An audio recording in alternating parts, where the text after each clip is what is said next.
पड़ेगा, वरना हम इसी तरह रहेंगे कि आज हम हिंदुस्तान और बांग्लादेश से पीछे रह गए, कल शायद अफगानिस्तान से। पाकिस्तानी जो डेलीगेशन था वो तो स्नब हो गया वहां पे, क्योंकि उनसे तो किसी ने कोई मुलाकात नहीं की, ना प्राइम मिनिस्टर से ना फॉरेन मिनिस्टर से।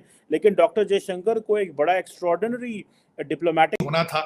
उनको अगर इज्जत प्यारी होती तो वो शायद ये ट्रिप प्लान ही ना करते तो अच्छा था। मुल्क के लिए भी अच्छा होना था, उनके खुद अच्छा होना था, क्योंकि इससे पाकिस्तान की गुडविल जो है मजीद डैमेज हो। तो एक तरफ जो रिलेशनशिप है पाकिस्तान और दूसरे कंट्रीज के बीच, वो यानी एक भिखारी और ओनर का है ना, यही।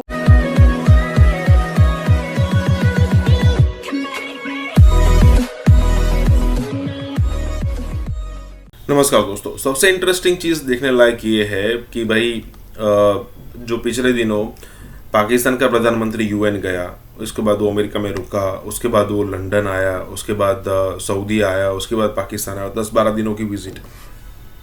अब ये पूरी विजिट के अंदर किसी भी देश के प्रेसिडेंट या फिर प्राइम मिनिस्टर ने उनसे मिलने से मना कर दिया, ना ही सामने से कहा। और जब पाकिस्तान के लोगों ने लॉबिंग की कि भाई हमारे प्रधानमंत्री आए तो ज़रा मिल लीजिए, तो उन्होंने सबने मना कर दिया, मतलब इनडायरेक्टली डायरेक्टली मना कर दिया, चाहे वो ऋषि सुनक हो, चाहे जो बाइडन हो, चाहे सऊदी के प्रिंस MBS हो।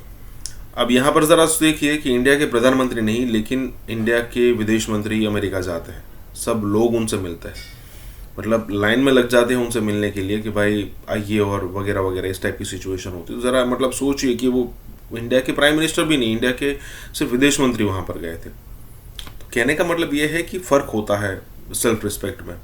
इसी के साथ ये वीडियो शुरू करते हैं। जो डेलीगेशन था वो तो स्नब हो गया वहां पे, क्योंकि उनसे तो किसी ने कोई मुलाकात नहीं की, ना प्राइम मिनिस्टर से ना फॉरेन मिनिस्टर से। लेकिन डॉक्टर जयशंकर को एक बड़ा एक्स्ट्रॉर्डिनरी होना था। उनको अगर इज्जत प्यारी होती तो वो शायद ये ट्रिप प्लान ही ना करते तो अच्छा था। मुल्क के लिए भी अच्छा होना था, उनके खुद अच्छा होना था, क्योंकि इससे पाकिस्तान की गुडविल जो है मजीद डैमेज हो। लेकिन डिप्लोमेटिक फ्रंट के ऊपर Pakistan is nowhere, matter of fact. बल्कि ना सिर्फ पाकिस्तान, भाई कई और ममालिक जो है they don't exist in diplomatic world at the same time. उनकी कोई परफॉर्मेंस नहीं है। परफॉर्मेंस होती है when your economy is strong, your diaspora is strong, और आप कुछ लेने या देने या कुछ दुनिया के अंदर कोई ना कोई अपना इम्पैक्ट की सलाहियत रखते हो, तो फिर ही आपकी डिप्लोमेटिक रिस्पेक्ट होती है या आप मिल। तो एक तरफ जो रिलेशनशिप है पाकिस्तान और दूसरे कंट्रीज के बीच, वो यानी एक भिखारी और ओनर का है ना, यही हुआ ना। लेकिन दूसरी तरफ जो इंडिया के लोग पहुंचते हैं अमेरिका या दूसरे कंट्रीज में, उनके पास तालीम होती है, उनके पास स्किल्स होती हैं, वो IT के माहिर होते हैं। वहाँ पे IITs के पढ़े हुए लोग जब आते हैं इधर, तो यहाँ पे उनको हाथों हाथ लिया जाता है, और बल्कि चाहते हैं लोग कि वहाँ के उन यूनिवर्सिटीज़ के, उन कॉलेजेस के लोग जो हैं पढ़ कर आएँ और हमारे पास काम करें। तो यही वजह है कि अब उन्होंने ये माइलस्टोन अचीव कर लिया है इंडिया ने, कि 1 मिलियन वीज़ाज़ उनको जारी किए गए हैं 1 साल के अंदर। ये कोई छोटी आप समझते हैं तादाद है कि, तो इंडिया के लिए 1 मिलियन वीज़ाज़ जारी हो रहे हैं, जबकि पाकिस्तान के लिए कंट्रीज़ ये कह रहे हैं कि अपने भिखारियों को रोको, जहाज़ भर भर के आ रहे हैं यहाँ पर, हमारी जेलों में जगह कम पड़ गई है। इसी से अंदाज़ा हो जाता है कि देखिए ज़वाल और उरूज कितना गैप है कि जिसको अब आप फिल कर ही नहीं सकते। इसके अलावा भी आपको ये समझ होनी चाहिए कि निज़ाम फरसुदा हो गया है। आपको निज़ाम के अंदर तब्दीली लानी पड़ेगी। जो पाकिस्तानियों को हमने कौमी दायरे से बाहर रखा है उनको लाना पड़ेगा और एक विगरस इकोनॉमिक डेवलपमेंट की तरफ जाना पड़ेगा, वरना हम इसी तरह रहेंगे कि आज हम हिंदुस्तान और बांग्लादेश से पीछे रह गए, कल शायद अफगानिस्तान से पीछे हो जाएं, और हम दुनिया की कौमों में पीछे से पीछे होते जा रहे हैं और दुनिया आगे निकलती है। कल मैं हैरान हूं, पिछले हफ्ते इंडियन इंस्टीट्यूट ऑफ टेक्नोलॉजी में जो अमेरिकन एम्बेसडर है, उन्होंने जाकर खिताब किया और उन्होंने कहा कि हमने जून से लेकर अगस्त तक 90,000 वीजे दिए स्टूडेंट्स को और विजिट वीजे।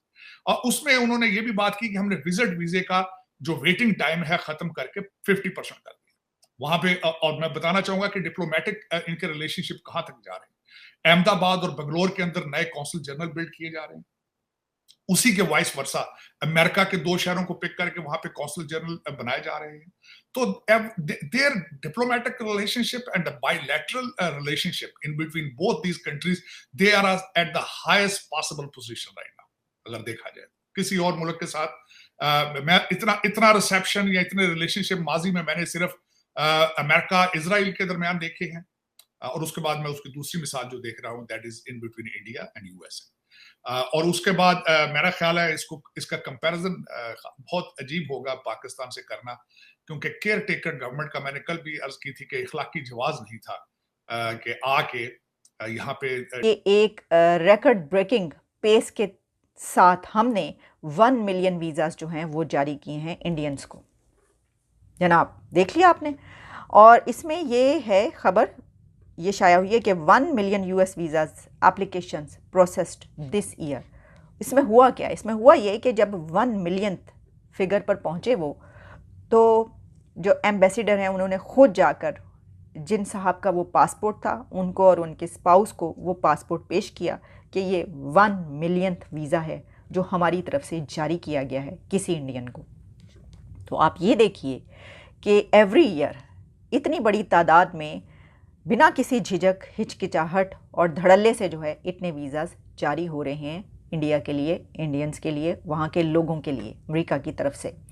और और जिस तरीके से प्राइम मिनिस्टर मोदी ने जो ट्रिप लगाया था आज से 3 महीने पहले, नॉट सिर्फ in the US, he went to France, then he went to Greece, then he went to UAE.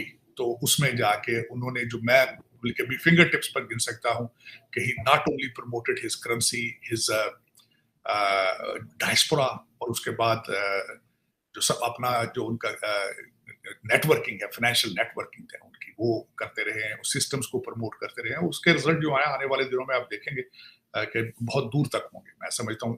यहाँ पे तो रिजल्ट आने शुरू हो चुके हैं, जिस तरह मैंने आपको कहा कि 90,000 visa has been issued to students. और मैं यहाँ पे ये भी बताना चाहूँ कि जो एम्बेसडर साहब हैं अमेरिकन, उन्होंने इंडियन इंस्टीट्यूट ऑफ टेक्नोलॉजी में कहा था कि target is 1 million in a year 2023। तो आप देख सकते हैं कि they are touching the highest peaks of the diplomatic relationship। तार साहब ये बताएं कि ये इसको जरा एलैबोरेट करते हैं डिप्लोमेटिकली। पिछले 20 दिन में, अभी 20 दिन पहले तो ये सारी leadership, Jake Sullivan, Biden, Antony Blinken तो दिल्ली बैठे हुए थे। 20 दिन बाद जयशंकर आ गए, and then they are talking a lot. It means